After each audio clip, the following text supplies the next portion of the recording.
Salut, c'est Rémi, j'espère que vous allez bien. On se retrouve dans cette vidéo aujourd'hui pour voir ensemble comment créer un site internet professionnel en 5 étapes.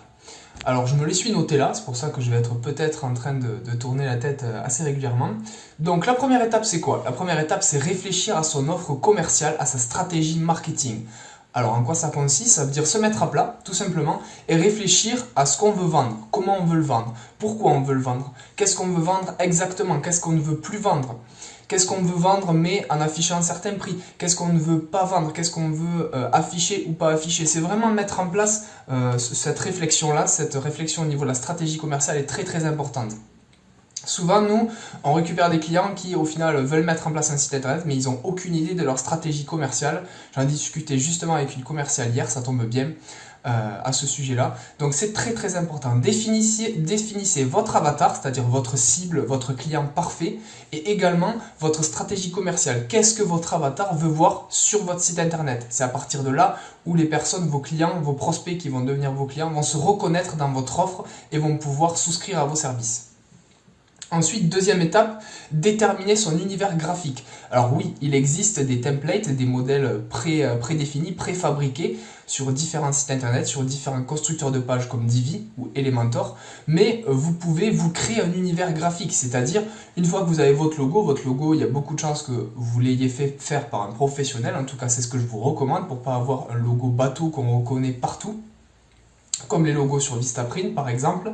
Moi, ce que je vous recommande, c'est de faire appel à une graphiste ou de créer et d'imaginer votre univers graphique, c'est-à-dire aller chercher des pictos qui sont libres de droit, aller chercher peut-être des images, des designs qui sont libres de droit, pas forcément des images, mais des designs qui sont libres de droit, qui puissent vous ressembler aux couleurs de votre logo, aux traits de votre logo, aux polices de votre logo. Donc c'est créer un univers graphique personnalisé. Ensuite, faire des photos professionnelles et pas libres de droit. Donc les photos qu'on voit passer sur Pixabay, la plupart sont utilisées sur tous les sites internet de vos concurrents. Donc ça, moi je l'ai assez vu et je commence un peu à en avoir complètement marre de ça.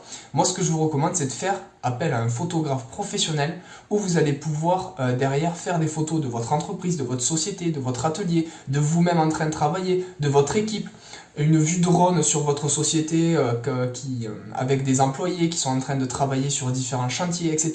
Ça, c'est vraiment professionnel. Et là, on atteint une qualité, une prestation qui est vraiment différente de juste des images bateaux libres de droit qu'on trouve sur toutes les banques d'images libres de droit, telles que Pixabay, Unsplash, etc. Alors attention, je dis pas qu'il faut pas utiliser les images libres de droit, je dis juste qu'il y en a qu'on a vraiment vu énormément. Donc ce que je vous recommande quand même, c'est de faire appel à un photographe, il vous fait les photos, vous les mettez en place et ce qui manque, vous pouvez utiliser effectivement des images libres de droit, mais regardez vos concurrents, analysez et faites en sorte de faire apparaître des images que les clients ou les prospects de votre niche n'ont pas déjà vu, des photos qui n'ont pas déjà vu, parce qu'ils vont se dire encore un site, ils sont tous faits de la même manière, je vois aucun intérêt à partir avec lui plutôt qu'avec un autre. Ensuite, c'est faire son site internet ou le faire faire, hein, bien sûr, ça dépend de ce que vous voulez faire, du temps que vous avez alloué à ça et de votre budget. Mais dans tous les cas, c'est de faire son site internet de manière professionnelle. Si vous voulez faire votre site internet, ne partez pas tête baissée en vous disant voilà, moi je fais mon site internet, j'ai pas forcément vu comment ça se faisait, mais ça a l'air facile, je sais gérer mon ordinateur et les dossiers, etc. J'installe WordPress, je mets Divi à la rigueur et ensuite je pars. Alors qu'il y a quand même une partie formation, il faut quand même savoir et comprendre comment ça fonctionne parce que sinon vous allez être vite blasé de la difficulté que vous allez rencontrer. Donc formez-vous à l'utilisation de WordPress, de Divi et ensuite vous allez pouvoir faire votre site internet très facilement. D'ailleurs à ce sujet, j'ai créé une formation de 15 minutes qui vous explique comment réserver un nom de domaine, un hébergement, installer WordPress gratuitement et derrière mettre Divi, acheter Divi bien sûr, et le mettre sur votre site internet pour commencer à créer votre site internet. Donc en 15 minutes, vous avez toutes les bases pour pouvoir vous lancer dans la création de votre site internet. Le lien est en description de cette vidéo et je vous laisse cliquer sur le lien pour recevoir la formation complète. Et ensuite, le dernier point, c'est d'optimiser son site internet. Ça, il faut le garder en tête pour pouvoir avoir un rendu professionnel. Donc ça comprend quoi l'optimisation? Ça comprend le fait de vérifier qu'il soit bien ergonomique, qu'il s'affiche bien, que le responsive s'affiche bien, la version mobile, la version tablette, la version ordinateur petite taille, la version ordinateur grande taille. Tout ça, vous pouvez le vérifier avec Divi ou même avec votre ordinateur si vous faites inspecter l'élément. vous pouvez le faire très facilement. Donc vérifiez que ça s'affiche bien pour pas créer de frustration ou de blocage au niveau de vos visiteurs quand ils découvrent votre site internet.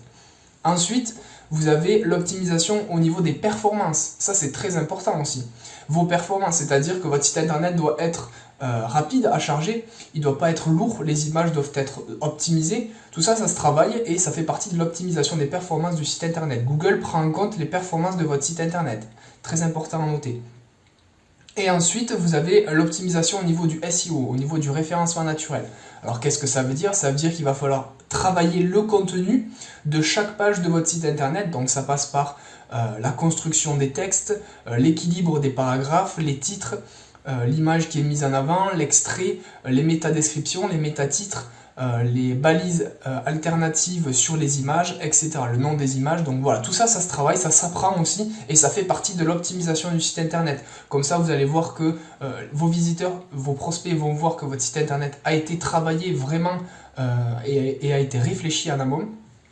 Donc c'est là où vous allez faire la différence comparé à tous vos concurrents qui ont peut-être tous la même chose. Voilà, j'espère que cette vidéo vous aura plu. N'hésitez pas à me dire dans vos commentaires si vous voyez autre chose à rajouter pour avoir un site professionnel.